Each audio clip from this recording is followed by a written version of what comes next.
An interview of Engineer Emesiri for the NNSL Online Archive Project. Please state your parentage, place of birth, state and your early education before joining the NNSL. Yes, well, it's a pleasure being on this platform, taking us back into the years. Mm-hmm. Well, my dad is my retired Army Captain Sunday Emesiri from Delta State, Araborugu in particular, and my mom is a retired teacher, Madam Martina, from Abi, same Delta State. My early education actually started from Omopata in same Delta State before moving to Saple in 1964 to St. Patrick Primary School, Saple. Now, that's where I had my early education. Then thereafter, I moved to Lagos. Then from Lagos back to my place, Abi, in 1972 to start secondary school. Okay, so from there, I moved to Baptist High School in Benin in 1975, where I finished up in 1977. So it was from there I joined the Ministry of Civil Aviation as an air traffic control assistant. Thereafter, I left to join the meteorological department of the same Ministry of Civil Aviation before getting admission to the Maritime Academy of Nigeria. Then it was Nautical College of Nigeria. Yes, I actually got this when the Defense Academy exam didn't quite scale through because of local government stories and signatures for your chairman and all that. And I was in Kaduna. Okay. Before my letter came from Delta State, it was already too late. So from there, when we finished up at the Nautical College, we had to go to the to National Line for our sea service, Nigerian National Shipping Line. That's where we continued our sea service till we became officers. But the question, before you went to Nautical College, yes, you had joined NNSL? Negative, I've not. Oh, you joined the Nautical College on your own? Yes, we went. They were looking for, I think we're just 72 cadet officers in the whole country, engineering and navigation course. So we came in on our own as individuals, not sponsored by anybody. So why did you do that? Did you have in mind that you wanted to work for NNSL? No, not necessarily work for NNSL, because funny thing is, let me go back a little if I may not take your time too much. Yeah. As I said, I was in Saple in 1964, and while we were still in that urban area, we do take a walk to the cemetery road, and we see seamen coming from the Ogoroni water side. Okay. All these people bringing timber, all these African timber and plywood shipping coming. Yeah. When we see the seamen, they will be swinging from side to side with handkerchief dangling by their right pocket. The long handkerchief that's almost getting to the knees. So children, out of curiosity, we start asking questions. Why are they so swinging and walking like this? They tell us they are seamen.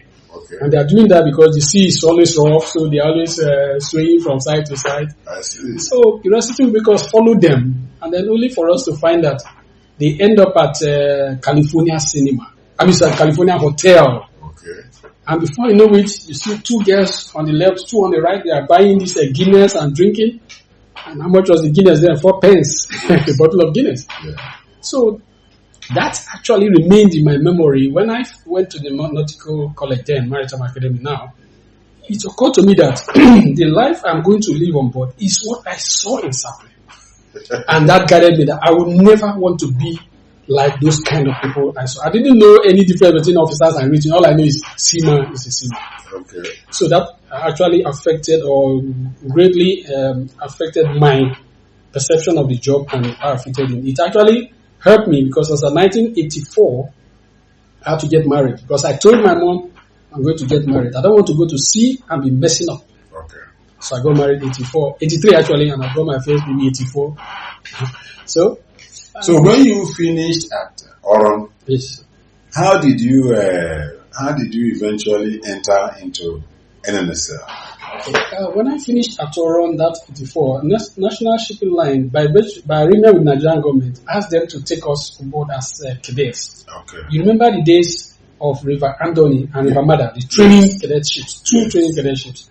So we were assigned engineers to one, navigators to the other. Okay. So that was how. And then in the course of it, we naturally blended into that. Along the line, MP, Nigerian Port Authority, sponsored some of us when we went for the 1 year industrial attachment with MPA, that's when we individually applied to MPA. Those of us in engineering applied to MPA and some navigators for sponsorship. Okay. Like Captain Ibubogo, you know him. Okay. He was your mate. Yeah, our classmate. So we applied, and then they took us as their own cadets. Okay. So that was why they were now sending us to national line for sea service. They sent us to Egypt for our exams, second class, and then the chief officers for the second officer, chief officer, the competency exams. Yes. We all had to do ours at Egypt. Yes. Second class to chief engineer first class. Yes. All was Egypt, sponsored by MP. I see. Yes. So that is okay. So that's how it started. Yes. So did you? But at some point, you eventually joined NNSL officially. Did you? No, I did not happen. I see. They did not take us in. I mean, they did not absorb. But don't forget, we were already sponsored by MP, so there's no way we could have crossed to belong to national. So how do you describe your sea life? How did you progress from after the school training? Yes. Yeah, you see, after the school training, you see, the good thing is that along the line, our first year in the academy, the long vacation, the long holiday period, the 3 months from July to September, we go to sea. We went to sea. Under whose auspices? No, the school. It's their training requirement. Okay. They sent us to national shipping line vessels to actually sail out. Okay. So that 1980, we sailed out. It's our first time to get to Liverpool and all these foreign countries, go through the Bay of Biscay and all the stories, that kind of sea life. That was that. So that was from you were still in maritime academy. Yes, it's part of the training by the school that we must go to sea. Okay, so that was every training. Yes, the second year again the same. Did the same thing. Yes, then after the 3 years in school, we now went for 1 year. We had to do the 12-month sea service before we went for our examination. Where did you do your 12 months sea service? The same national shipping line. Yeah, still under the auspices of Maritime Academy, yes, but then sponsored MPA. Nigerian Post because we are still in the training. Yes. So then from there. Yeah. So from there we now got. Don't forget, in the course of this sea time, we're now getting our promotions. Okay. Junior engineer to after your cadetship as an engineer, you become a junior engineer. I see. Now after the junior engineer, you now go to fourth engineer. Okay. But by the time we got to fourth engineer, most of us have gotten our second class certificate. I see. Yeah, so we're now waiting for with the second class certificates we became third engineer, and from there we could rise to second engineer. But we never became second engineer until we actually got our chiefs. Okay. First class certificate. That was 1989. Okay. So now, in the course of that, along the line, I actually moved away to join Africa Ocean Line. I left MPA. No, that was 90. Yes, I actually left when national. I had to leave to national. Africa Ocean Line. I don't know if you remember. I know. Atunuka Abiola, Atunuka, and the Binta Yaradua. Yes. For Binta Yaradua, Atunuka Abiola, we went to the Rostock shipyard in East Germany for the delivery. I see. Yeah, we flew down.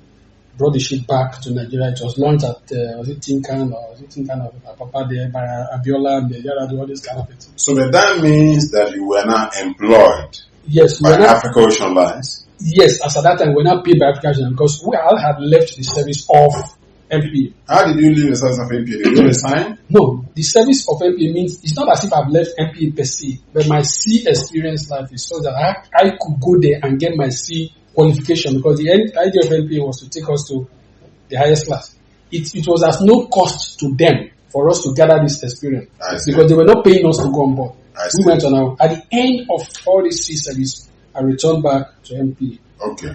And so we could say technically that you, in your sea life, you operated more like a staff of Nigerian Post Authority. Nigerian Post Authority, yes. In that regard, because we are the cadets, we are the officers when we started rising. So, and then along the way, don't forget. How long did you work in Africa Ocean Lines? I think it was about a year because thereafter I think they sold. The vessels have issues. Okay. You just have to find. Okay. By a year. From Africa Ocean Line, I went to this Ndoni River, with Brower Shipping. Yes. From Brower Shipping, I left, came back, and then took a job as chief engineer with some. These owners of Reliance, okay. And then I had to bring a vessel from along the line. I went to bring a vessel from Spain to Nigeria. When you say bring a vessel, Yes. in what capacity? Delivery. In what capacity? Chief engineer. As a chief engineer. Yes. So but there will be a captain. You have a captain. No, definitely yes, captain. But then I went there as a chief engineer for the vessel.